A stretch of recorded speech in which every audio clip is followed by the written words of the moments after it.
Hey everybody, welcome into the back room. I'm Andy Ostroy. We have Victoria Nourse with us today. We'll chat with her in just a second, but first, thanks for tuning in. We appreciate you listening, and we'd love to hear your comments.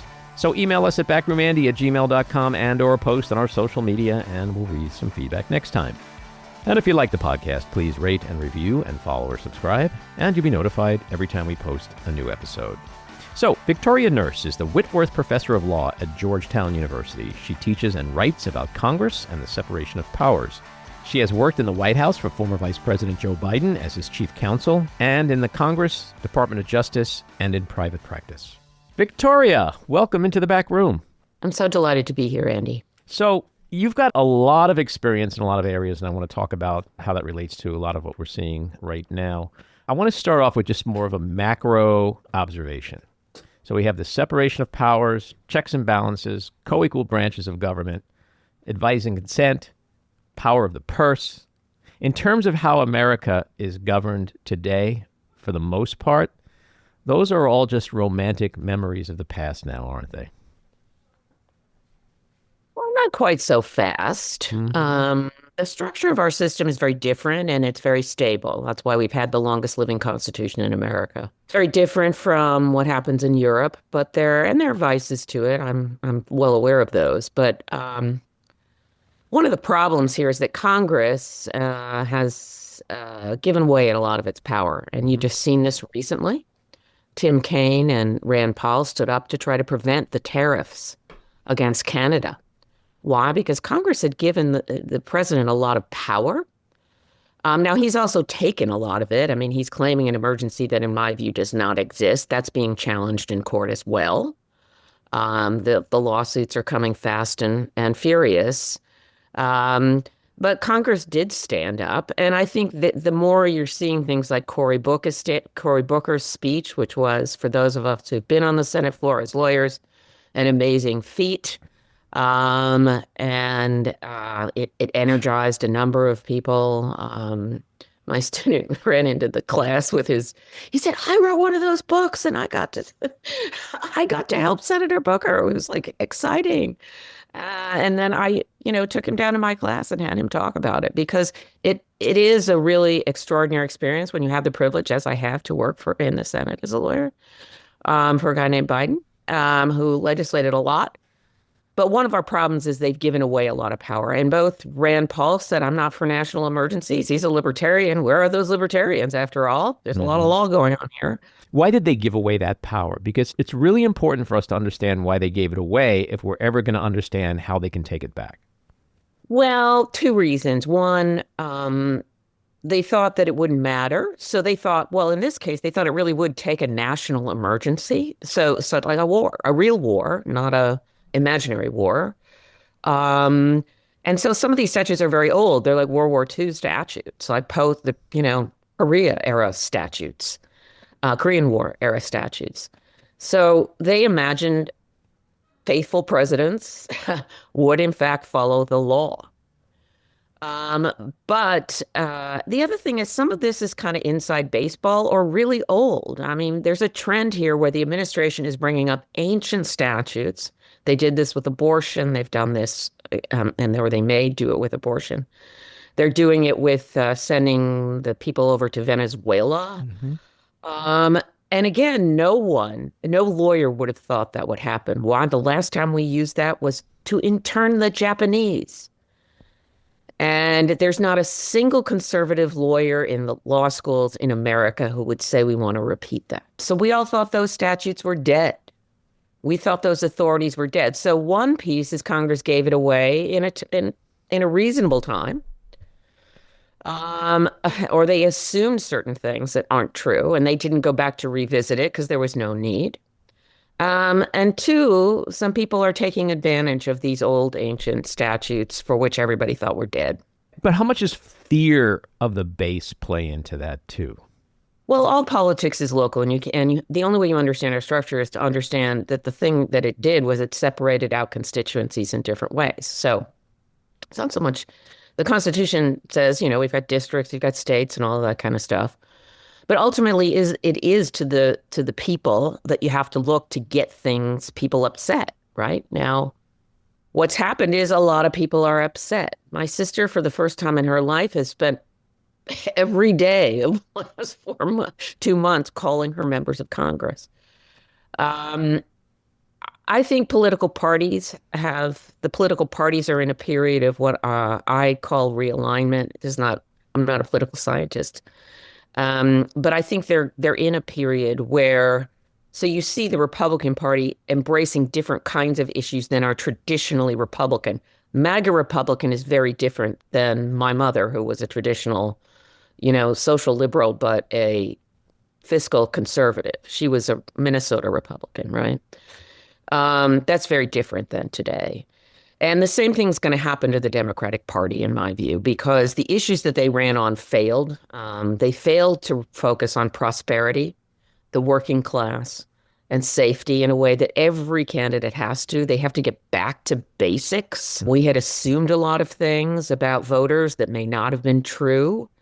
Having worked for the only union guy in the White House in the last, 20 years, as his, counsel when he was VP, that's been a huge shift, and we need to focus on that. I mean, if you're a Democrat, you need to focus on it. So I don't think anyone would say I'm being unrealistic or delusional if I was to sort of hypothesize here that Republican congresspeople despise Donald Trump personally. They know who he is. They know the threats, the dangers. And for the most part, the talk has always been that they're just afraid of him primarying them and turning his base against them.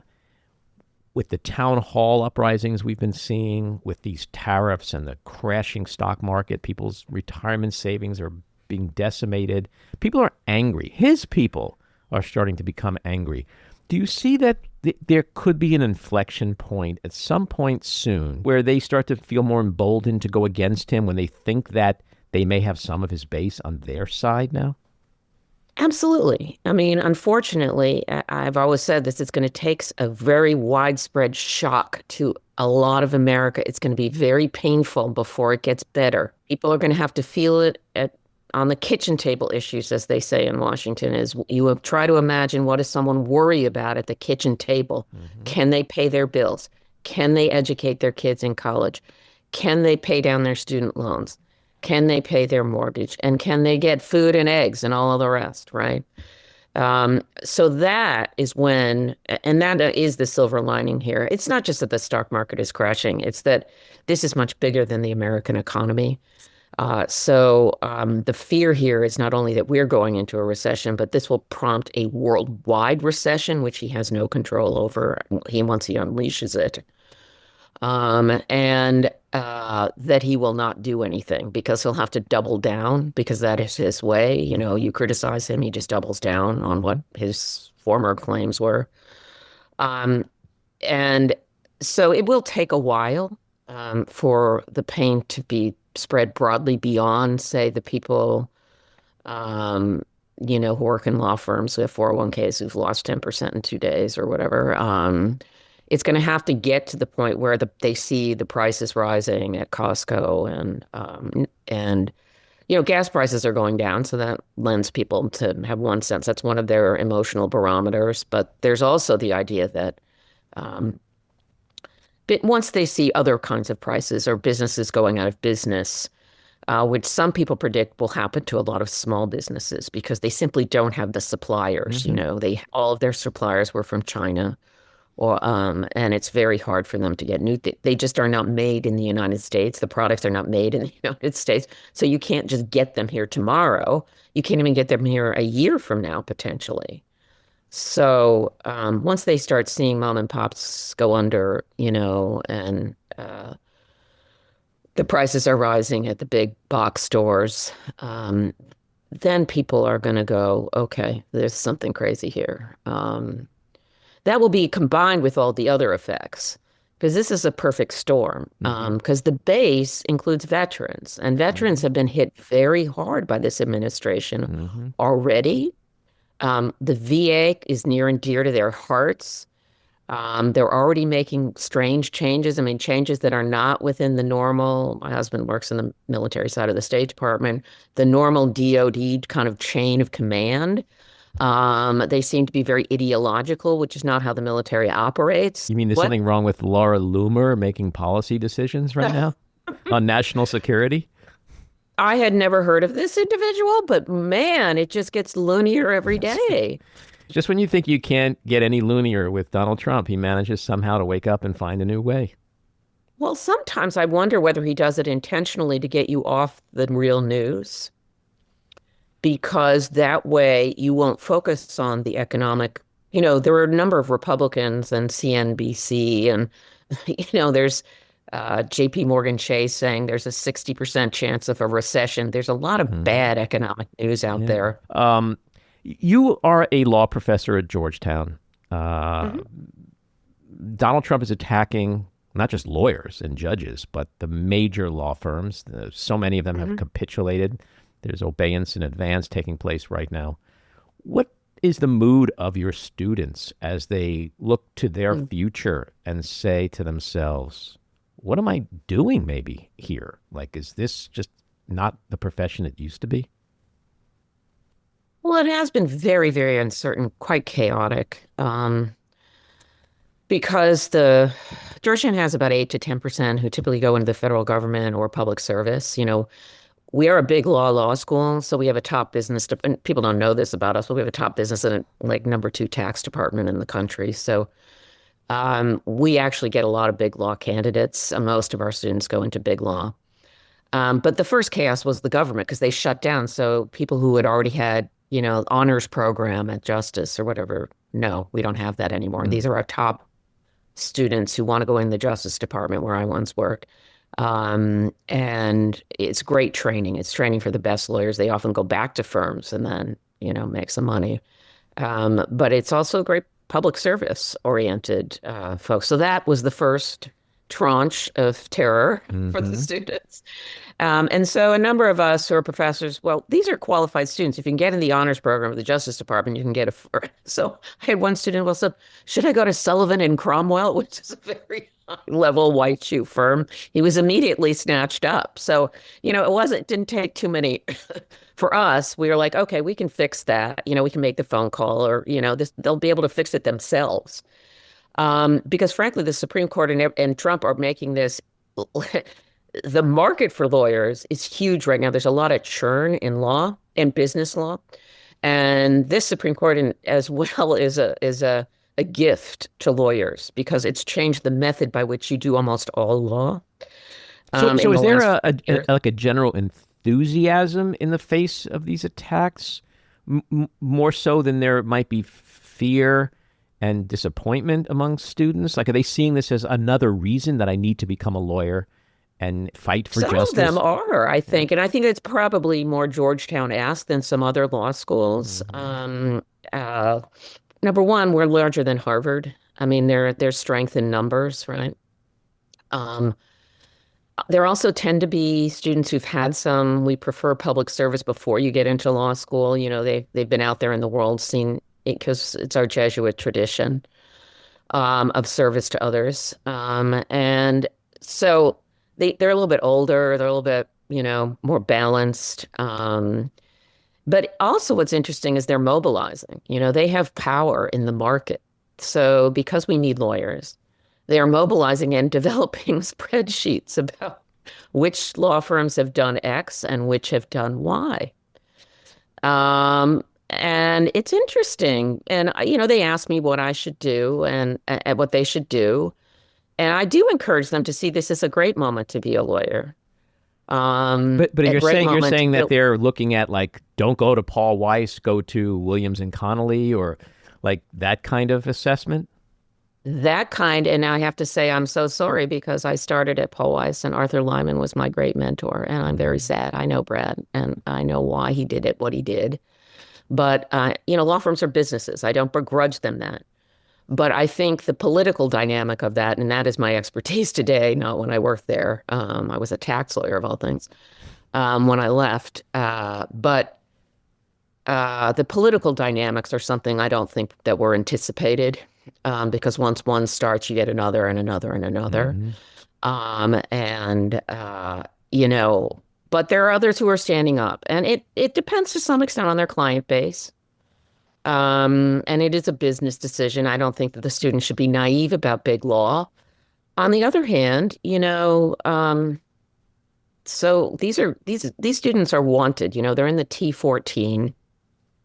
They usually tend to be at Georgetown, more well-rounded, and we have tons of Washington firms full of Georgetown alumni who think very affectionately and are very powerful lawyers. So they'll find a job. So they have choices, and then they can decide what to do about those choices. I mean, I don't think they should get hysterical about it. If they have to go to a firm, it's the only firm they need to pay their, I'm very practical. They have to pay off their student loans, get some experience.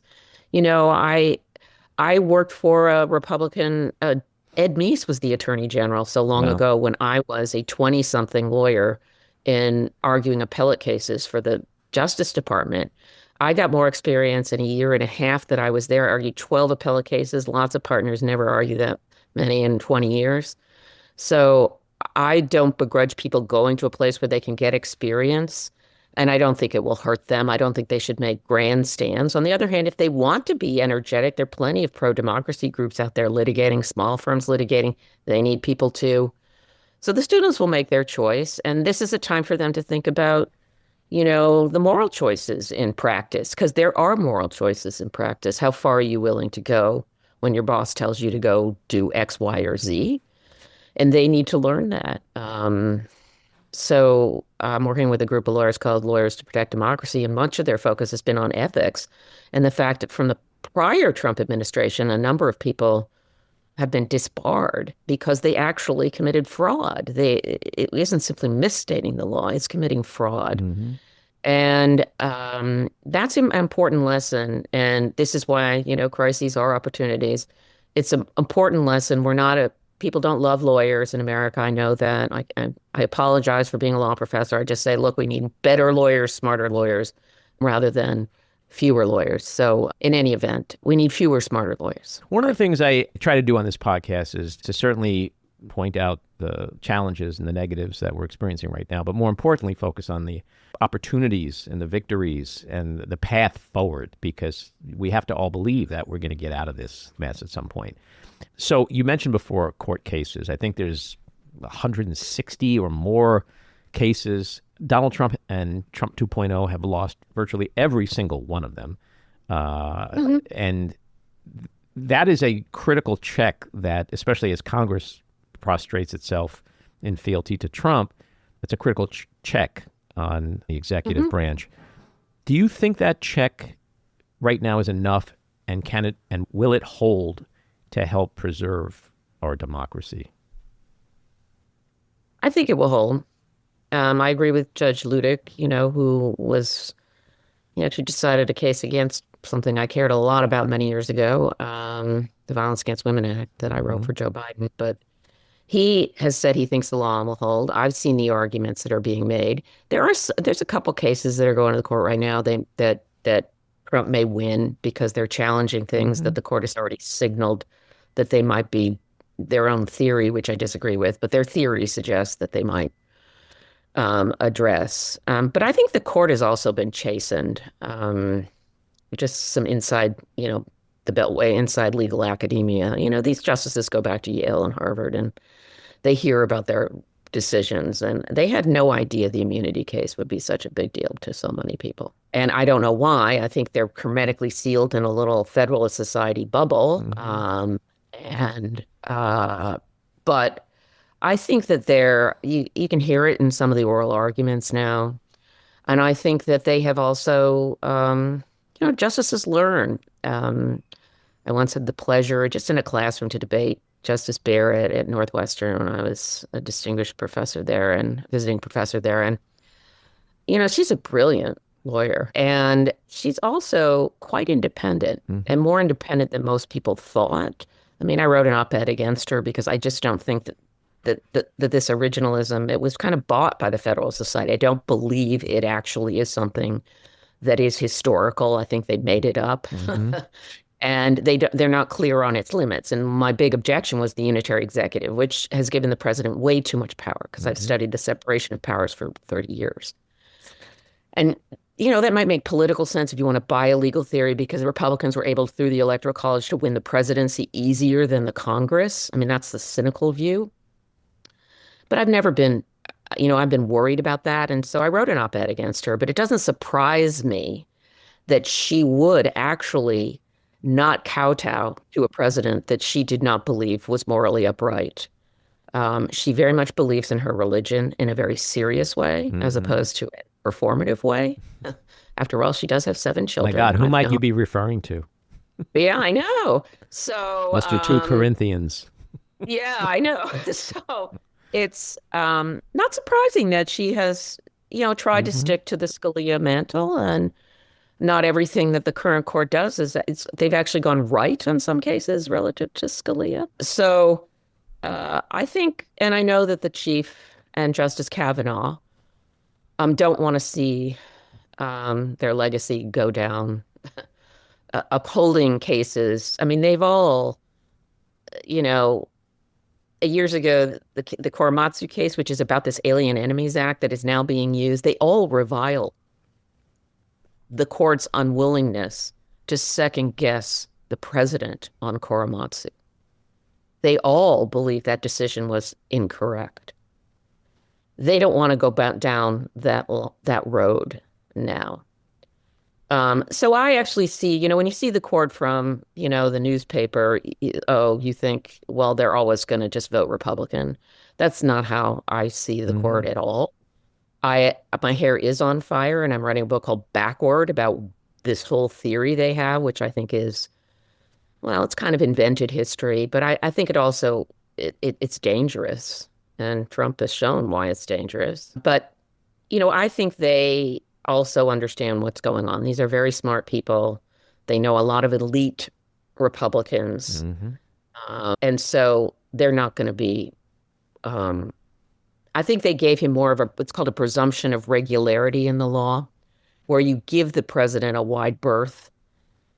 They're not going to give him a wide berth. Well, it's interesting. A couple of weeks ago, Roberts came out and issued a very stern and rare public rebuke of Trump after Trump attacked Judge Boasberg in the Venezuelan deportation case, and Trump wanted to have this judge impeached, and we saw what Roberts said about impeaching judges. If you don't like judicial decisions, appeal them.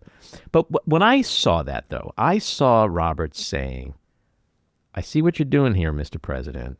You just want to push cases through the district courts and the appellate courts because you think when they land here in your court with your justices that we're just going to rubber stamp your shit. We're not. That's the way I took it. How did you take it? Yeah, I took it that way. I also think that, before, Trump at the end of the State of the Union or something had thanked the Chief Justice. Now, the Chief Justice has control over I've been in these situations where politicians will set someone up to get it on camera. And he was clearly set up by that. I'm sure he hated that. He is a very upright kind of, person who cares. He does care about the court. I think he's been misled by the philosophy. But I think, that's the worst thing for justices to think. They do believe in justice. They do believe, even if this theory is wrong, and they may have come, Kagan has had buyer's remorse about saying she's a textualist and an originalist with this theory. They may come to have buyer's remorse. But I think that he does not want the court at all to be seen as the Trump court, which some of us have affectionately referred to it, because it's typically known by the Chief Justice. So I have a colleague who is the best database of all Roberts Court's decision, and I'm studying what I call the Trump court, which is from 2017 on, when he named the 3 justices, when it turned even more conservative, because I think that was a breaking point for the court. And their decisions have been different, and they're more radically methodological in a way that doesn't make common sense. On the other hand, I think that they don't want to be made fools of, so they push back when Trump in the first one his commerce secretary made some really crazy deal to try to intimidate immigrants in the census, and it was clearly a fake and a fraud. And they just said, no, we're not going to buy this. They kind of came up with a new doctrine for the case and said, no, we don't buy this. Mm-hmm. We know you tried to intimidate people in the census, and we're just not going there. That's a pretense, they said. And, it's not a case many people know well, but at the time I was like, okay, good for them. Mm-hmm. Good for them for pushing back on that. The big fear is not so much will the Supreme Court ultimately rule with him or against him, but when and if it rules against him, will he defy the court? And we've seen a little bit of that kind of behavior with this Venezuelan deportation case. Did he not defy Judge Boasberg? Mm-hmm. What do you think will ultimately happen? Because it's not really about the court. He controls the military. He controls the DOJ. He controls the FBI. If he says, screw you, I'm not obeying this order, where's the I think enforcement? If it's core to his mission or he's backed into a corner, I think that when they socialize the idea of him going out there and saying I'm king and all that, it wasn't reviewed well among Republicans in general, who tend to be very law-abiding and rule of law folks. So if he does it, he'll do it in a case that's essential to his brand. One is immigration, so that's why he chose that case. He also has more power. He'll also probably do it, and more legitimately, in a case involving foreign affairs. So the president does have much more leeway in foreign affairs, so he'd have a little bit more of a leg to stand on. That's why he did it in the Boasberg case. What I fear is that he'll get backed into a corner because the economy is not going to do what he wants. Mm-hmm. And when he's backed into the corner, he doubles down. And then if he needs something and the only way he can do it is illegality, he may do it before the courts have any chance. I mean, courts are slow. There has been a fire hose of illegality. It's why law professors' hair is on fire, because we study this all. We know this off the tip of our, I read the common law bar exam. It's like, I don't need to go look at the case to see whether this is right or not. Right. They're so obvious as to be mind-blowing. And we were all asking at dinner the other night, what kind of ethical standards do the lawyers inside who are writing this stuff? Part of it is this theory I keep talking about, originalism. They have this constitutional theory where they can ignore statutes. It's like, it's also really? cultism. They're in a cult of personality. Look at the Treasury Secretary. This is a smart guy. He teaches economics, like he knows the deal on tariffs, but yet they spew his party line, his bullshit. They're in a cult. It's something we've never seen before. Yeah. The other time I've occasionally likened to, I wrote a book about the era of FDR in a Supreme Court case in 1942, and I learned about Huey Long. Huey Long was one of the demagogues of the era, along with a guy named Father Coughlin, who had a radio program. So radio was the new media then.